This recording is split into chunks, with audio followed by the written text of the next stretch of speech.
Hello dear student, मैं Harikesh sir आज आपको क्लास 10th का थर्ड लेक्चर पढ़ाऊंगा। तो डियर स्टूडेंट, आप लोग the carbon and its compound में पढ़ चुके हैं सेकेंड लेक्चर तक, how to make a chemical formula and the starting of carbon and its compound के 2 लेक्चर कंप्लीट हम लोग कर लिए हैं और आज हम लोग उसके आगे कंटिन्यू करेंगे डियर स्टूडेंट। तो देखिए डियर स्टूडेंट, आज हम लोग किसके बारे में पढ़ने वाले हैं?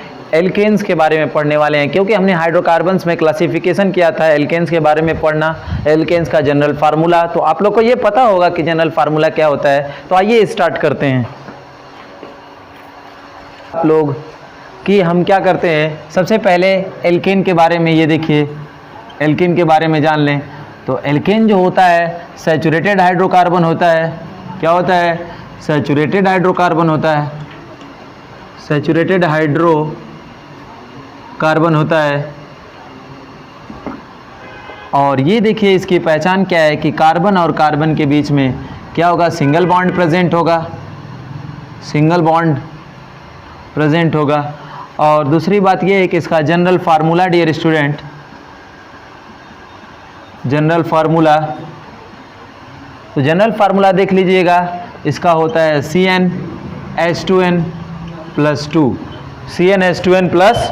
तो डियर स्टूडेंट देखिए CnH2n+2 ये इसका जनरल फार्मूला है। तो आप यहाँ पर देखिएगा, इस फार्मूले का यूज़ करके आप कंपाउंड्स को बना सकते हैं, कौन सा कंपाउंड्स कहाँ पर कितना। और यहाँ पर डियर स्टूडेंट देखिएगा n की वैल्यू 1 2 3 4 5 6 7 8 एंड समथिंग बहुत सारे लिख सकते हैं, बहुत कुछ लिख सकते हैं डियर स्टूडेंट। जितनी आप चेन बढ़ाना चाहे उतने कार्बन्स के नंबर बढ़ाइए। तो देखिएगा डियर स्टूडेंट, यहाँ पर हम लोग सबसे पहले इस फार्मूले को अप्लाई करते हैं और ये जानते हैं कि पहले ही मैंने बता दिया हूँ आपको कि कार्बन जो होता है कितने बॉन्ड्स बनाता है? 4 बॉन्ड्स बनाता है। कार्बन कितने बॉन्ड्स फॉर्म करते हैं? 4 बॉन्ड्स फॉर्म करते हैं। तो हम सबसे पहले आप देख लें कि सबसे पहले इसमें हम देख लें, इस फार्मूले का यूज़ कर लें, CnH2n और +2 में n = कितना रख लें? 1 रख लें। तो यहाँ पर डियर स्टूडेंट 1 n की जगह 1 रखना है तो Cn 1 हो जाएगा।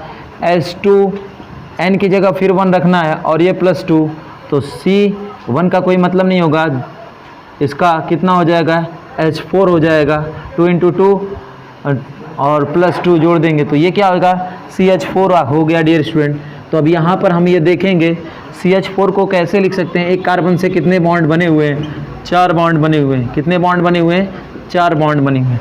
तो ये आपने एल्केन में देखा कि इस तरीके से एक कैसे हम लोगों ने कार्बन की चेन में कार्बन से कैसे हाइड्रोजन को जोड़ा हमने। तो ये भी जो शेयरिंग से बॉन्ड बने हुए हैं, ये सब शेयरिंग से बॉन्ड बने होते हैं। तो अब इसमें देखिएगा डियर स्टूडेंट कि यहाँ पर कार्बन ने कितने बॉन्ड बनाए हैं? तो कार्बन ने 4 बॉन्ड बनाए हैं और चारों बॉन्ड क्या चीज़ है? सिंगल बॉन्ड है। क्या चीज़ है? सिंगल बॉन्ड है। सिंगल बॉन्ड है, वो भी कार्बन और किसके बीच है? हाइड्रोजन के बीच है ये। ठीक है, तो डियर स्टूडेंट मैं आपको आगे और बताता हूँ यहाँ पर। तो देखिएगा कि कैसे कैसे हम लोग बताते हैं। तो एक बात याद रखिएगा, जबकि ये एल्केन है तो याद नाम रखिएगा, एल्केन की कुछ बातें होती हैं। एल्केन में कार्बन नंबर आपको पता होना चाहिए।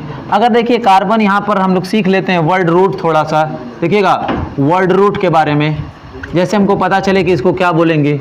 कार्बन नंबर 1 है तो इसको बोलते हैं मेथ, मेथ। कार्बन नंबर 2 है तो इसको बोलते हैं एथ। कार्बन की संख्या 3 है तो इसको बोलते हैं प्रोप। कार्बन की संख्या 4 है तो इसको बोलते हैं ब्यूट। कार्बन की संख्या अगर 5 है तो इसको बोलते हैं पेंट। कार्बन की संख्या अगर 6 है तो इसको बोलते हैं हेक्स। कार्बन की संख्या अगर 7 है तो उसको बोलते हैं ऑक्ट। कार्बन की संख्या 9 है तो उसको बोलते हैं नॉन। और कार्बन की संख्या अगर 10 है तो उसको क्या बोलते हैं? डेक। तो इस तरीके से इसको ध्यान दीजिएगा। अगर मैं आपसे पूछूं, क्योंकि एल्केन पढ़ते हैं, तो लास्ट के वर्ड आप ऐड कर दीजिएगा इसमें, लास्ट के वर्ड इसके अंदर एल्केन में ऐड कर दीजिएगा। तो यहाँ पर हम देखें तो ये हमारा कितना कार्बन है? 1 कार्बन है। तो 1 कार्बन को क्या बोलेंगे? मेथ बोलेंगे। तो आप 1 कार्बन को मेथ बोलेंगे तो डियर देखिएगा मेथ लिखेंगे। क्या लिखेंगे? मेथ। और जबकि ये एल्केन है तो लास्ट में क्या जोड़ देंगे? ऐड करेंगे, ANE को ऐड कर देंगे तो मेथ क्या हो जाएगा? N हो जाएगा। उसी तरह हम और इस फार्मूले का और भी यूज़ कर सकते हैं। तो देखिए डियर, यहाँ से CnH2n+2 तो यहाँ पर अगर n इज इक्वल टू 2 ले लेते हैं तो यहाँ पर 2 रखेंगे तो C2 हो जाएगा S2 इंटू क्या हो जाएगा 2 + 2 हो जाएगा C2, ये 6 हो जाएगा। क्या होगा, आप इसको 2 × 2 करोगे तो 4 हो जाएगा, 4 में 2 जोड़ोगे तो 6 हो जाएगा। तो यहाँ पर 2 कार्बन दिख रहे हैं, तो आप मैंने बोला कि इसकी पहचान ही है कार्बन और कार्बन के बीच में सिंगल बॉन्ड। तो 2 कार्बन दिख रहे हैं, तो इस तरीके से आप बनाइए, कार्बन लीजिए, ये भी कार्बन लीजिए, इनके बीच में सिंगल बॉन्ड। यहाँ पर कितने हाइड्रोजन है, 6 हाइड्रोजन है, और प्रत्येक हाइड्रोजन को आपको मैंने बताया डियर कि कितने बॉन्ड बनाते हैं, 4 बॉन्ड प्रत्येक कार्बन कितने बॉन्ड बनाते हैं, 4 बॉन्ड बनाते हैं। तो यहाँ पर कितने हाइड्रोजन है, 6 हैं, तो इनको 3 दे दीजिए, तो ये H लिख देंगे, ये भी H लिख देंगे, ये 3 इनको हाइड्रोजन मिल गया। तो हम ऐसे लिख सकते हैं इसको, देखिएगा, इसको CH3 कर सकते हैं और इसको भी CH3 कर सकते हैं। हमने इस तरीके से लिख दिया, इस कार्बन से कितने हाइड्रोजन जुड़े हैं, 3 CH3 हो गया। इसको हमने कितने जुड़े हैं, 3 CH3, इनके बीच में बॉन्ड 1 प्रेजेंट है। तो यहाँ पर कितने कार्बन दिख रहे हैं आपको, 2 कार्बन दिख रहे हैं, तो इनको हम लोग ऐसे भी लिख सकते हैं, देखिएगा, एथ, क्या लिख सकते हैं, एथ। जबकि ये एल्केन है तो हम लोग क्या जोड़ देंगे, एन। तो ये किसका फार्मूला था, एथेन का फार्मूला था। और सारे फार्मूले हैं, जैसे मैं आपको बताऊं, अगर n की वैल्यू 3 रख दें, n की वैल्यू 3 रख दें, अब वैल्यू आप पुट कर लें, जान जाइए, तो फार्मूले में पुट करेंगे तो वैल्यू क्या हो जाएगी, n की वैल्यू 3 रखते हैं तो फार्मूला हमारा Cn है, H2n है, +2 है, तो C3 हो जाएगा। अब 2 और 3 रखेंगे, 3 दूना 6 और 2 क्या जोड़ेंगे, 8, तो कितना हो जाएगा, 8 हो जाएगा। तो 3 कार्बन है डियर, तो जैसे 3 कार्बन है इस तरीके से कार्बन कार्बन के बीच में सिंगल बॉन्ड प्रेजेंट कर दीजिए। और हर एक कार्बन कितने बॉन्ड्स बनाते हैं, 4 बॉन्ड्स बनाते हैं। हर एक कार्बन कितने बॉन्ड्स बनाते हैं, 4 बॉन्ड्स बनाते हैं। हमको ये पता है, पिछले लेक्चर में मैंने ये सब चीज़ें बताई थी आपको। तो देखिएगा यहाँ पर 8 हाइड्रोजन है, तो ऐसे डिस्ट्रीब्यूट करिए ताकि कितने बॉन्ड्स बन जाए, हर एक कार्बन के 4 बॉन्ड्स बन जाएं। तो देखिएगा इस पर ये हम 3 इसको दे दिए, 3 इसको दे दिए और 2 इसको। तो ऐसे हम क्या कर रहे हैं, देखिए डियर स्टूडेंट, इसको हमने ऐसे लगा दिया हर एक हाइड्रोजन को, तो सभी हाइड्रोजन इक्वली डिस्ट्रीब्यूट हो गए। बीच में 2 मिला तब भी 4 बॉन्ड बनाया, इसके 3 और ये 3। तो अब इसमें देखिए कि इसको CH3 ये हाइड्रोजन और ये क्या है CH2 और फिर इसके बाद CH3, ठीक है।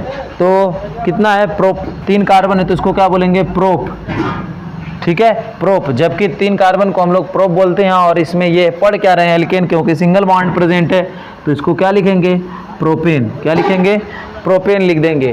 तो इसी तरीके से हम क्या कर सकते हैं डियर स्टूडेंट, हम लोग इस चीज़ों को बना सकते हैं। यहाँ पर वैल्यूज़ और लिख सकते हैं, आगे की तरफ से हम लोग इसको बढ़ा सकते हैं, ठीक है। तो ये हमें समझना चाहिए डियर स्टूडेंट कि हम इस फार्मूले में किसको किसको रखते हैं। और आइए एग्जाम्पल ले लेते हैं, 2-4 एग्जाम्पल और लेकर आपको समझा देते हैं ये सभी चीज़ें। तो डियर स्टूडेंट फिर देखिए आते हैं हम नया लेक्चर कह रहे हैं। इसके अंदर आइए हम बताते हैं इसको बारे में एक एग्जाम्पल और कर लीजिए, एक लंबी चेन का एग्जाम्पल कर लीजिए। जैसे फॉर एग्जाम्पल आप n = 7 का कर लीजिए और फार्मूला आपको पता है एल्केन का CnH2n +2 फार्मूले में रखिए। तो यहाँ पर कितना हो जाएगा, C के साथ 7 हो जाएगा और 2 × 7 हो जाएगा और +2 हो जाएगा, ठीक है। तो C 7 हो जाएगा। अब आपको पता है 2 साथे कितना हो जाता है, 14 और 14 में जोड़ देंगे 14 15 कितना हो जाएगा, 16 हो जाएगा। तो यहाँ पर C17H16 हो गया। तो पहले C17H16 हो गया, तो आप कार्बन 7 कार्बन की लाइनिंग बना लीजिए इस तरह से, ठीक है। देखिएगा 3 2 5 6 1 7 कितने कार्बन हमने इस तरीके से बिछा दिया, क्योंकि आप एल्केन पढ़ रहे हैं तो हर एक कार्बन के बीच में क्या होना चाहिए, सिंगल बॉन्ड प्रेजेंट होना चाहिए। तो देखिएगा कितने हाइड्रोजन्स हैं, 16 है। तो ऐसे डिस्ट्रीब्यूट करिए कि हर एक कार्बन की जो ऑक्टेट है यानी वैलेंसी है वो पूर्ण हो जाए। तो हर एक कार्बन कितने बॉन्ड्स बनाते हैं आपको पता है, 4 बॉन्ड्स बनाते हैं। तो आइए इनको दीजिए इस तरीके से,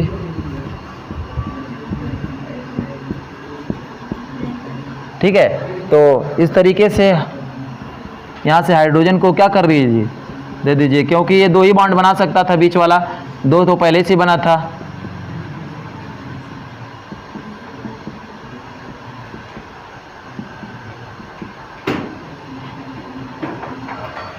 तो देखिए ये हो गया आपका।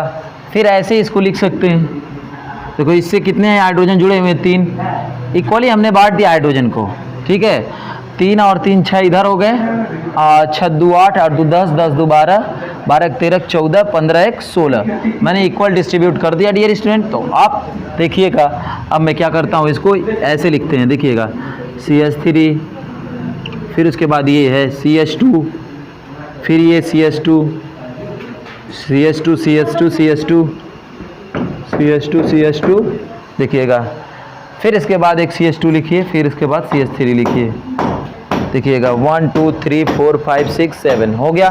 तो कितने कार्बन से इस लाइनिंग में, चेन में कितने कार्बन है? 7। 7 के लिए सॉरी डियर स्टूडेंट, यहाँ पर हेक्स के बाद हो जाता है 7 के बाद हेप्ट, ठीक है। यहाँ पर क्या हो जाएगा 8 के लिए ऑक्ट, क्या हो जाएगा ऑक्ट। यहाँ पर क्या होगा C9 के लिए नॉन होगा, क्या होगा नॉन। 10 के लिए क्या हो जाएगा डेक हो जाएगा, ठीक है। तो यहाँ पर देखिएगा 7 था, 7 के लिए क्या होगा हेप्ट होगा, 7 के लिए क्या होगा ये हेप्ट होगा। तो यहाँ पर क्या होगा, हम लोग कितने कार्बन हैं 7, तो इसको लिखेंगे हेप्ट। जबकि एल्केन पढ़ते हैं तो इसमें क्या लगा देते हैं एन, हेप्टेन हो गया। तो डियर स्टूडेंट हमने आज क्या कवर कर लिया, एल्केन को पढ़ लिया। तो क्लास स्ट्रेंथ में हमने आपको क्या बता दिया, एल्केन बता दिया। और इस तरीके से आपको होमवर्क देते हैं, उनकी चेन बनाइए और उसके जो होता है नाम लिखिएगा, ठीक है। तो यहाँ पर N = 9, N = 8, N = 6, ये आपको SW देता हूँ, आप लोग बनाइए इसका और मज़ा करिए घर पे। तो स्टूडेंट नेक्स्ट लेक्चर में मिलते हैं, हम एल्केन के बारे में पढ़ेंगे। That's all.